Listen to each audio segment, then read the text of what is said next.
پھر روزے سے متعلق چند مسائل آپ حضرات کے سامنے پہلے بھی ذکر کیے ہیں۔ تو روزہ کن چیزوں سے ٹوٹ جاتا ہے؟ وہ دو قسم کی چیزیں ہیں۔ نمبر ایک وہ چیزیں ہیں کہ جن سے روزہ ٹوٹتا ہے اور اس کی قضا بھی کرنی ہوتی ہے اور کفارہ بھی ادا کرنا ہوتا ہے، اور دوسرا وہ ہے کہ جس سے روزہ ٹوٹتا ہے صرف اس کے بدلے میں ایک روزہ قضا کرنا ہوتا ہے، کفارہ نہیں۔ پہلے وہ سماعت فرما لیں کہ جس سے روزہ ٹوٹ جائے اور صرف قضا کرنی ہو، کفارہ ادا نہ کرنا ہو۔ نمبر ایک، اگر کسی نے اس کو روزہ یاد ہے اور غلطی سے اس کے حلق کے نیچے کوئی چیز اتر گئی، روزہ یاد ہے، بھولا نہیں ہے، غلطی سے حلق کے نیچے کوئی چیز اتر گئی، مثال کے طور پر وضو کرتے ہوئے اس نے کلی کی اور غلطی سے پانی حلق سے نیچے اتر گیا، اب روزہ ٹوٹ گیا۔ اب روزہ ٹوٹ جانے کی وجہ سے اس پر رمضان کے بعد ایک روزے کی قضا ہے۔ اسی طریقے سے اگر کسی نے زبردستی کچھ کھلا پلا دی ہے، ایک تو تھا جان بوجھ کر کھانا پینا، جان بوجھ کر کھانا پینے کا مسئلہ الگ ہے، غلطی سے یہ زبردستی کسی نے کھلا پلا دیا ہے، تو اس زبردستی کھلانے پلانے کی صورت میں بھی روزہ ٹوٹ جاتا ہے اور بعد میں اس کی قضا کرنی ہوگی۔ اسی طریقے سے آگے چلیں تو مختلف انسان بیماریوں میں دوا استعمال کرتا ہے، تو جو دوا کان کے ذریعے ہم استعمال کریں یا ناک کے ذریعے ہم استعمال کریں، اس دوا کے استعمال کرنے سے روزہ ٹوٹ جاتا ہے۔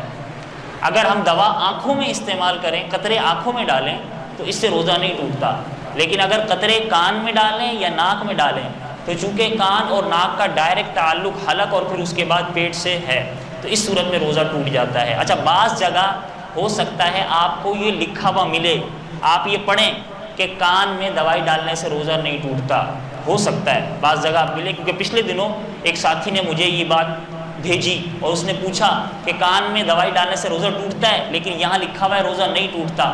تو یہ مسئلہ تھوڑا سمجھنے والا ہے کہ کان میں اگر خشک دوائی ڈالی گئی ہے، پاؤڈر والی دوائی ڈالی گئی ہے، تو وہ دوائی کان کے پردے سے آگے نہیں بڑھے گی، کان کے بیرونی حصے پر رہے گی، اس سے روزہ نہیں ٹوٹے گا۔ لیکن عموماً ایسا نہیں ہوتا، عموماً قطروں والی دوائی ڈالی جاتی ہے اور قطرہ پردہ جو ہے وہ قطرے کو روک نہیں سکتا، وہ آگے جائے گا، اور جب آگے جائے گا تو ظاہر سی بات ہے حلق اور اس کے بعد پیٹ تک جائے گا اور اس سے روزہ ٹوٹ جائے گا، اور اس سے روزہ ٹوٹے گا تو بعد میں اس کو پھر قضا کرنی پڑے گی۔ اس میں ایک اہم ترین مسئلہ ہے الٹی کا۔ رمضان میں بعض ساتھیوں کو ہو جاتی ہے بدہضمی وغیرہ، کسی بھی وجہ سے الٹی آ گئی، تو الٹی سے روزہ ٹوٹتا ہے یا نہیں ٹوٹتا؟ تو الٹی کی مختلف کنڈیشن ہیں، صرف دو کنڈیشن میں، دو صورتوں میں روزہ ٹوٹتا ہے، باقی کسی بھی کنڈیشن میں روزہ نہیں ٹوٹتا۔ نمبر ایک، اگر کسی نے جان بوجھ کر حلق میں جو ہے ہاتھ ڈال کر، حلق میں ہاتھ ڈال کر، یا جان بوجھ کر کوئی طریقہ اختیار کر کے اس نے منہ بھر کے الٹی کی ہے، اگر کسی نے جان بوجھ کر منہ بھر کے الٹی کی ہے، چاہے اس الٹی کے کچھ ذرات واپس اندر لے یا نہ لے، چونکہ اس نے جان بوجھ کر منہ بھر کر الٹی کی ہے تو اس صورت میں روزہ ٹوٹ جائے گا۔ ایک صورت ہو گئی۔ دوسری صورت یہ ہے کہ بغیر اپنے اختیار کے، بغیر جان بوجھے، خود بخود اس کو الٹی آئی ہے اور منہ بھر کے زیادہ مقدار میں الٹی آئی ہے، اور پھر الٹی آنے کے بعد اس نے اپنے اختیار کے ساتھ اس الٹی کا کچھ حصہ نگل گیا ہے، جان بوجھ کر کچھ حصہ نگل گیا ہے، چاہے وہ چنے کی مقدار سے کم کیوں نہ ہو، اس صورت میں روزہ ٹوٹ جاتا ہے۔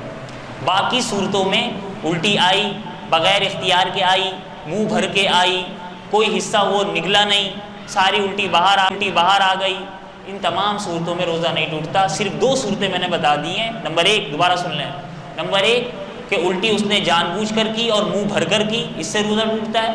نمبر دو، الٹی اس نے جان بوجھ کر نہیں کی، بلا اس کے اختیار کے منہ بھر کے الٹی ہوئی ہے اور پھر کچھ حصہ اس نے جان بوجھ کر نگلا ہے، تو اس صورت میں روزہ ٹوٹتا ہے، بقیہ الٹیوں کی صورت میں روزہ نہیں ٹوٹتا۔ اسی طرح روزے سے متعلق چند مسائل کا تذکرہ ہو رہا تھا۔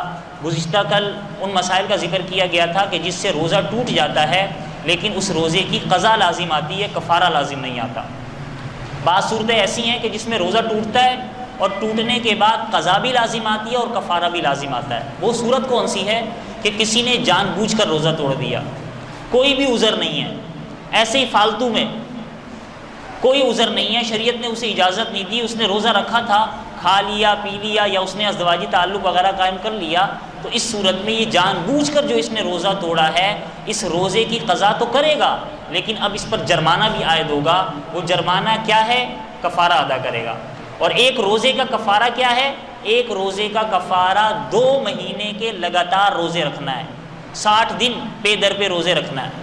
اور اگر 60 دن پے در پہ روزہ رکھنے کی استطاعت نہیں ہے تو 60 مسکینوں کو کھانا کھلائے گا 2 کا، یا 60 مسکینوں کو صدقہ فطر کی مقدار ادا کرے گا، یہ اس کا کفارہ ہے۔ یہ بلا عذر جو ہے کیا کہتے ہیں، یہ روزہ توڑنے والے کا کفارہ ہے۔ اور روزہ چھوڑنے سے متعلق بھی میں نے پہلے ذکر کر دیا تھا کہ اگر کوئی عذر نہیں ہے، روزہ چھوڑتا ہے، روزہ نہیں رکھتا، تو حدیث مبارکہ میں آتا ہے کہ ساری زندگی بھی اگر روزہ رکھتا رہے تو اس روزہ چھوڑنے کا کفارہ ہو ہی نہیں سکتا۔ تو لہٰذا رمضان المبارک کے مہینے کو غنیمت جانیں، عبادات کریں، روزہ، ذکر و اذکار، تلاوت، تسبیحات، یہ جتنے لمحات ہیں ان لمحات کو قیمتی بنائیں۔ اللہ تعالی ہمیں ان لمحات کو قیمتی بنانے کی توفیق مرحمت فرمائے۔ ایک گزارش